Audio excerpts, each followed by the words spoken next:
show. Please put your hands together for the very funny Jeremy Plum!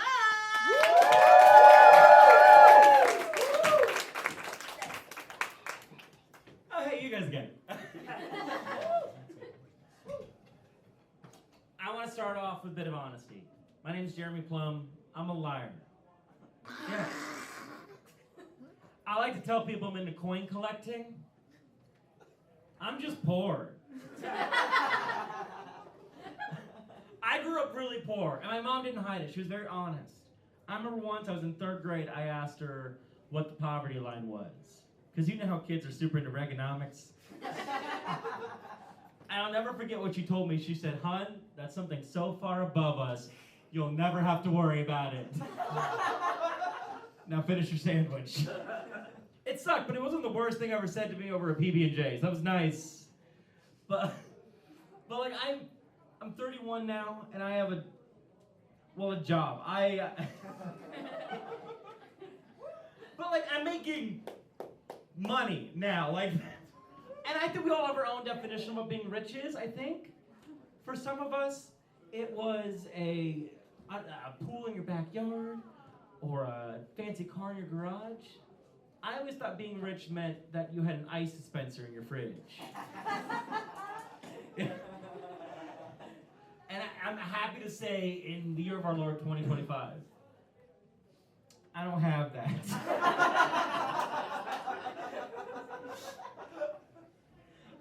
But my ice trays came from Target, so we're moving on up. You can tell I wrote that joke a while ago because I said they came from Target. But no, like, also, I'm gonna give my mom credit. She tried to make sure that all of our kids went to college, you know, and she had twins, and yeah, they aren't easier in pairs. Twins spend a lot of their time just trying to convince y'all that there's 2 of us. That's all of our energy. And like we do, like my twin, they dress casual, I dress up. They shave their beard, I grow mine out. This counts. You guys laugh every time I say that. That one hurts. And they have a theater degree. I have a future. No, that future is, I went to school for English with a minor in art and philosophy. Yeah. Let me rephrase that. I work customer service now. I didn't always work customer service. I did work at a warehouse once, and it was okay. I'm glad I left. Yeah, because they started saying like some really stupid shit. Where they told me to lift with my knees, don't lift with my back. Dude, I lift with my hands. I don't know what y'all are doing. They fired me. But then like, here's the thing, I did get fired. And then like an hour later, I got the job that got me here. So that was nice. It was a rough hour, it was a scary hour. I started 3 podcasts. It's rough. No, like, but I didn't finish college. I'm actually a college dropout. And it's fine. I don't know if there's anyone else here who's also a college dropout. But like, it's my life has not changed. But I have been denied jobs that I know I'd be a good fit for and that would fulfill me spiritually. I mean, like, what do you mean I need a college degree to drive the Wienermobile? What? Yeah! Yeah! I do! I have everything they need! I have a driver's license, I have the meat sweats, I have a dream! Also, what college degree do I need to drive the Wienermobile? Guys, I was studying for English with a minor in art and philosophy. I knew how to sleep in a car.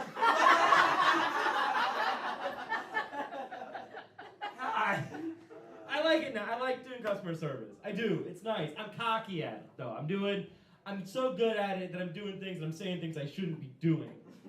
Like, I told my boss the other day that I'm getting a car, and he asked me new or used. You pay me.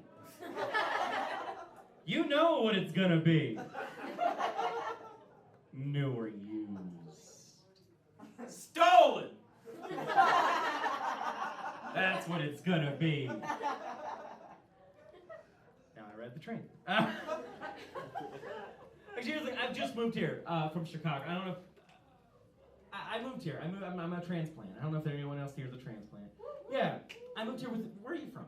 I'm from Florida. From Florida? Okay, it's okay. It's not a dirty secret. It's... You're vaccinated now, right? Okay, good. We have to check. I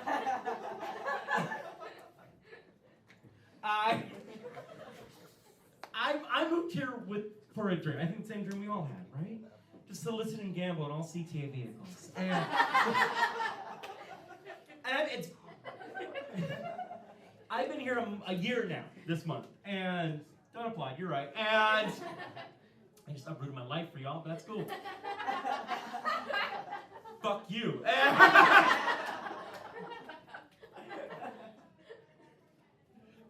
I will admit, this couple goes like, please don't. And that's, I appreciate it. No, I've taken the train now every day, twice a day, for a year.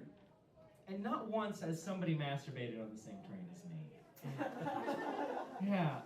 At this point, I think it's me. I'm not going to say which train line, but a lot of people like to shit on the red line, and that's not me at all. I like to piss on the blue. That smells mean.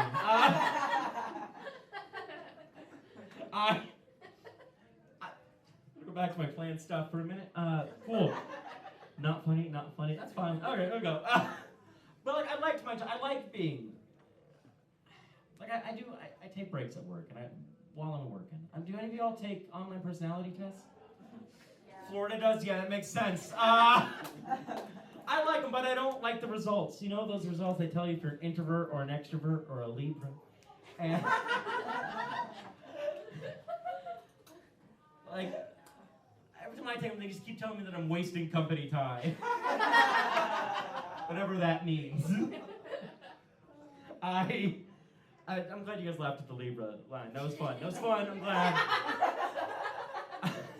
I don't know shit about astrology. I just said Libra because I can't pronounce Sagittarius. But like, here's at least the good thing about like online personality tests is that's a reliable source. It's written by a person. I don't think we need the internet anymore. I don't think we need the internet. I think we can get information as quickly as we can analog style. I can prove it. Everyone here at the Lincoln Lounge, we all knew that at one point Marilyn Manson removed his bottom 2 ribs so he could suck his own dick. And I think we peaked there. And now people are using ChatGPT to figure out what's wrong with them. You don't need that. You don't. If you want to know what's wrong with you, look at your hand. Look at it close. If your hand is bigger than your face, you have cancer. We lost our way. Fun fact, that's how the CDC now scans for cancer now. That's... Sometimes you write a joke that's not even for you, and that's... No, but I did move here, and I moved here not for comedy, obviously, but because my fiance here, I moved for love. Yeah, that you guys applaud. That's cool.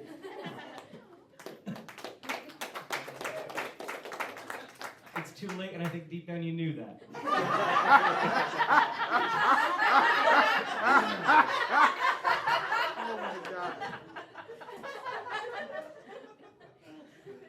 I never found love in a hopeless place, but I did have sex in Indiana, so that counts. Guys, next week I'm doing a show in Indiana, and I hope that joke kills. And by that I mean they run me out of the state. Yeah. No, but like, I didn't find love in a hopeless place. I did. Next best thing, I found my current fiance, in Omaha, Nebraska, on Bumble during the pandemic. Yeah, wow. A lot was going against me. And it's still going against me.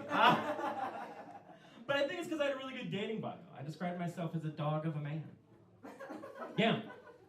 I have a lot of energy, loud noises scare me, and if you put peanut butter on anything, I'll lick it. We get married next year. But also I think what helps about us is that we also kind of are passionate about life to the same degree. I think that's important. Anyone here in a relationship? I saw a lot of people holding each other under the table. I don't know if you guys are in a relationship or giving hand jobs. And could be both. You guys raise your hand like you're in school. That's nice. I like that. Thank you. Relationships aren't always easy. I get that. Like, it's not always ups and downs, but we have passionate life the same way. Like, never once have we said, "Oh man, we're going to Chili's." It's always been, "Ah man, we're going to Chili's," and one of us calls the other big dog. But also, we also have our own hobbies. Like, be your own person. That's what a relationship. My fiance, their thing is they love true crime. In fact, I actually got a message from Spotify that they're the 0.03% of all true crime podcast listeners. It's intense, right? That's impressive. You get it. For everyone else, if you don't understand how big of a deal that was, if this was Beatlemania, she would be the guy that killed John Lennon.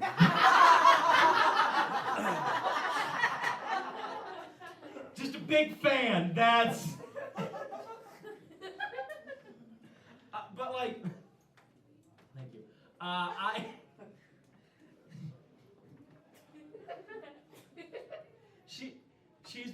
I understand what I look like, and I have to preface this: I am queer, and I look like this, and so I've come out a lot, and they're the reason why I came out. You know, they were the person that helped me walk through this and came to this journey, and I love that for them. And so it's been rough. I think the reason why it took me so long to figure this out about me, I came out when I was 26, is I grew up in the early 2000s where being gay was an insult. You know, if you dressed up good or you smelled good, you were gay. I smell straight people outside, is what I'm trying to say. But if I had to pinpoint the gayest thing about me, I think it would be my attraction to men. Gotta be top 3. Number 1, I did cry during the Wicked 4U trailer. That might be the gayest thing I've ever done. I think I'm gonna leave on this, guys. I love you guys so much. I love doing this show. This is my favorite thing to do. And I love this because comedy, I get to be myself. I get to tell my truth. So before I'm gonna go, I'm gonna stop being on or being witty or taking my medication.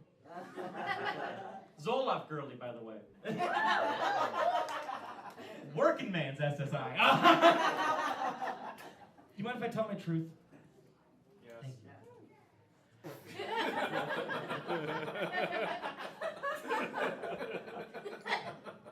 So Wendy's has 3 sandwiches called the Baconator, Son of the Baconator, and Baconator Jr., which means at least twice that first sandwich fucked. I'm not saying to be dirty, I'm saying because I'm correct. Yeah, when your name is the Baconator, you don't make love. You fuck. Sorry for making eye contact. You pump it and dump it. Sorry for making eye contact. Or as Wendy's founder Dave Thomas once called it, grease and release it. I'm not sorry for making eye contact. And that leads to the age-old question, who fucked that bacon burger? I don't know. It's not my place to say. But it is called a loaded baked potato for a reason, am I right? Yeah! Guys, give it up for your other co-producer, KJ Whitehead, everyone!